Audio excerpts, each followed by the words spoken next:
प्यारे विद्यार्थियों, आज जो दिनांक है वो कौन सी है? कौन सी दिनांक है? 13 तारीख। कितनी तारीख है? 13 तारीख। और आने वाली जो दिनांक है वो है कौन सी? 14 तारीख। ठीक है, तो 14 तारीख को हमारी संस्कृति में एक पर्व मनाया जाता है। कौन सा पर्व? मकर संक्रांति। कौन सा? ठीक है, तो इस पर्व का क्या मतलब होता है?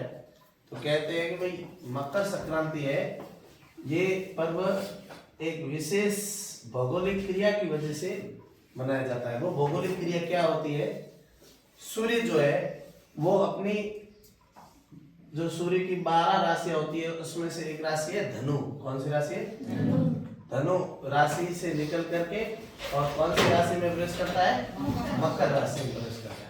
ठीक है, और ये हर साल लगभग यहाँ 14-15 यानी 14 या 15 जनवरी को होता है।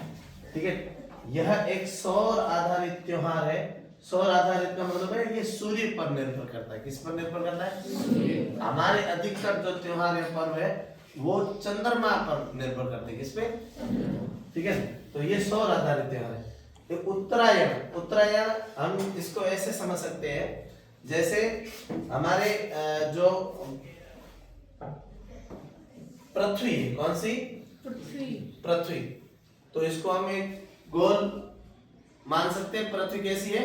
गोल। ठीक है, और पृथ्वी को अगर हम बीच में से दो भाग में ऐसे डिवाइड करते हैं भूमध्य रेखा के माध्यम से, तो जो ऊपर का जो आधा गोला है इसको कौन सा गोला कहते हैं? आधे गोले को उत्तरी गोलार्ध। कौन सा गोला? उत्तरी गोलार्ध। और नीचे के आधे गोले को कौन सा गोलार्ध कहते हैं? दक्षिणी गोलार्ध। ठीक है ना। अब यहाँ जो सूर्य जो है वो एक ही जगह से चमक रहा है, पृथ्वी है वो अपनी जगह पर घूम रही है। चूंकि पृथ्वी थोड़ी सी अपने अक्ष पे झुकी हुई है, तिरछी घूम रही है, इस वजह से सूर्य है वो कई बार जो है वो ऐसे लगता है जैसे पृथ्वी, ये जो भूमध्य रेखा के ऊपर 23.5 डिग्री एक रेखा खींच गई है। कौन सी रेखा? कर्क रेखा। कौन सी रेखा?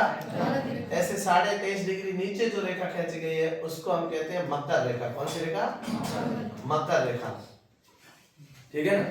तो सूर्य जो है एक बार तो जो है वो कर्क रेखा की तरफ जाता है, यानी उत्तरी गोलार्ध की तरफ बढ़ता है, और एक बार है वो दक्षिणी गोलार्ध की तरफ। हालांकि सूर्य अपनी जगह पर है, लेकिन जब पृथ्वी घूमती है तो पृथ्वी घूमते घूमते घूमते ऐसा लगता है जैसे सूर्य है वो अगर कर्क रेखा के ऊपर सीधा चमकता है तो उत्तरी गोलार्ध में रहने वाले लोगों के दिन बड़े होते हैं और रातें छोटी होती है। उसी समय दक्षिणी गोलार्ध में रातें बड़ी है और दिन छोटे हैं। जबकि घूमते घूमते सूर्य जब भूमध्य रेखा से नीचे की तरफ बढ़ता है या यूं कह दो कि धरती घूमती हुई जब मकर रेखा की तरफ सूर्य का चमकना जो सीधा ज्यादा होता है, तब इधर क्या होते हैं? रातें बड़ी और दिन छोटे। जबकि इधर क्या होती है? दिन बड़े और रातें छोटी। ऐसा उल्टा होता है ना। तो दोनों गोलार्धों में एक जैसा कब होता है? जब सूर्य भूमध्य रेखा पर सीधा चमकता है। ठीक है ना। जब सूर्य कर्क रेखा पर सीधा चमकेगा तो मकर रेखा में रातें बड़ी होगी। जब मकर रेखा पर सीधा चमकेगा तो कर्क रेखा पर रातें बड़ी होगी। तो अभी हमारे इधर रातें बड़ी है या छोटी है? बड़ी है। क्यों? क्योंकि सूर्य किधर गया हुआ है ना। अब ये सूर्य जो है वो अलग अलग राशियों में ऐसे प्रवेश करता है, ऐसा तो मतलब हमारे ज्योतिष शास्त्र में बताया जाता है। लेकिन आप यूं समझ सकते हैं कि सूर्य मकर रेखा से अब है वो वापस निकलेगा। ठीक है, अब ये तो हो गया दक्षिण अयन। कौन सा अयन हो गया? और ये हो गया उत्तर अयन, यानी सूर्य का नीचे की तरफ जाना ये है दक्षिण अयन, और सूर्य का वापस उत्तर की तरफ आना ये है उत्तर अयन। क्या है? तो सूर्य का उत्तर दिशा की ओर बढ़ना। अब ये यानी इस कर्क रेखा पर सीधा चमक करके अब सूर्य वापस भूमध्य रेखा की तरफ आएगा, तो इधर धीरे धीरे दिन बड़े होंगे और एक दिन ऐसा आएगा कि दिन और रात समान होंगे।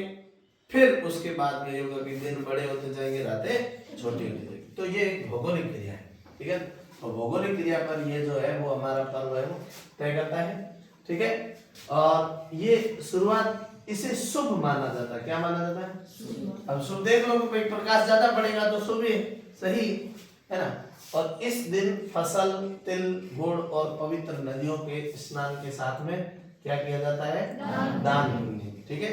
और दान पुण्य के साथ में हमने इस एक त्योहार को विशेष बनाने के लिए एक छोटे बच्चों से लेकर के और एक खेल कूद भी और जोड़ दिया, जिसको हम क्या कहते हैं? पतंगबाजी, ठीक है। तो इसलिए आज आपको जो प्रार्थना सभा में बताया गया था कि जो पतंग है वो आपको जो सूती के डोरे वाला है उसी को उड़ाना चाहिए। हालांकि सूती का डोरा थोड़ा सा कच्चा होता है, वो टूट जाता है। अपने इधर तो ऐसा गांव में कम होता है, शहर सिटियों में हर घर पे कम से कम 3-3, 4-4 पतंग होते हैं। जिसको पतंग उड़ाना आता है वो क्या करता है?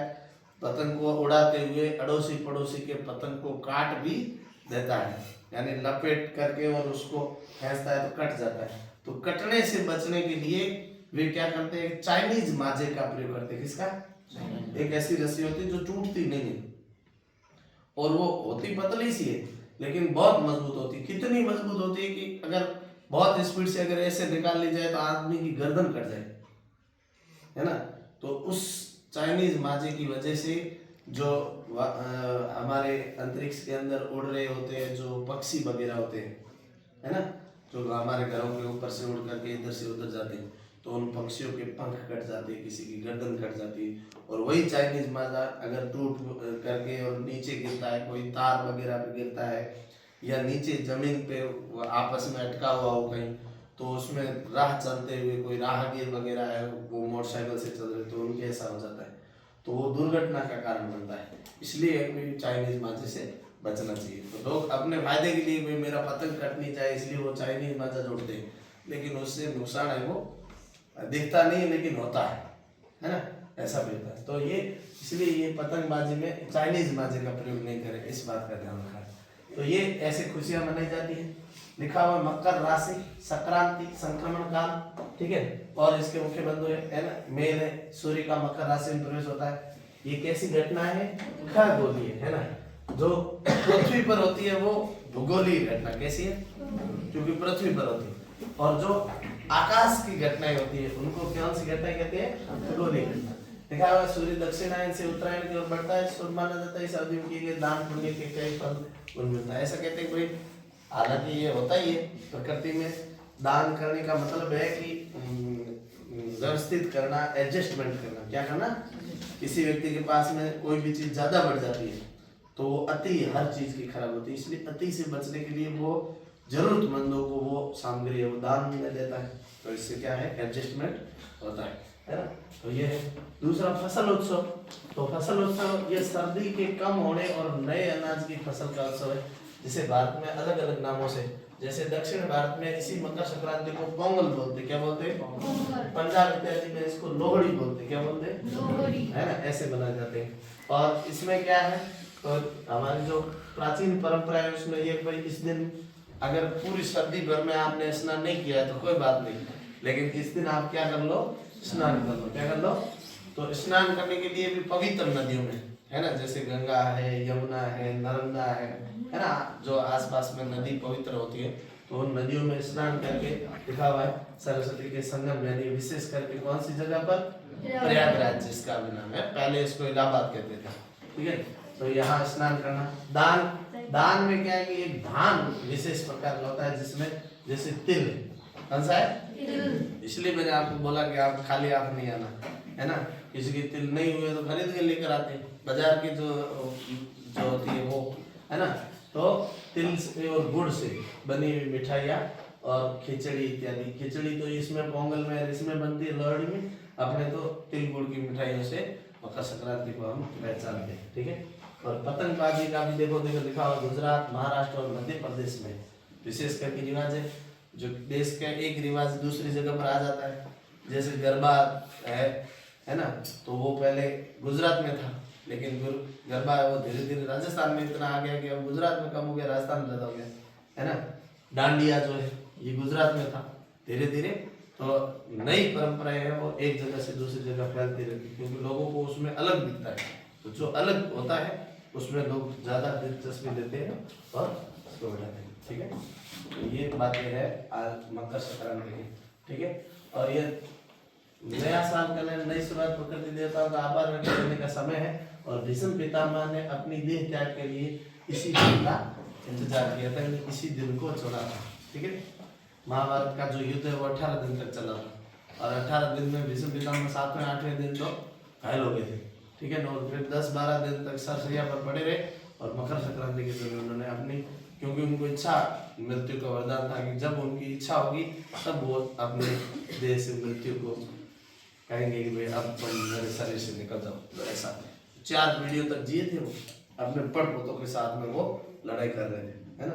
तो उन्होंने ये मकर संक्रांति वाला दिन चुना। ठीक है, और मकर संक्रांति, ये मकर संक्रांति में एक बात विशेष है, वो ये है कि जब स्वामी विवेकानंद का जन्म हुआ था, इनका कल हमने बताया, तो स्वामी विवेकानंद का जन्म हुआ था, तो वो दिन था 12 जनवरी। क्या था? 12 जनवरी। और 12 जनवरी 1863 कब हुआ?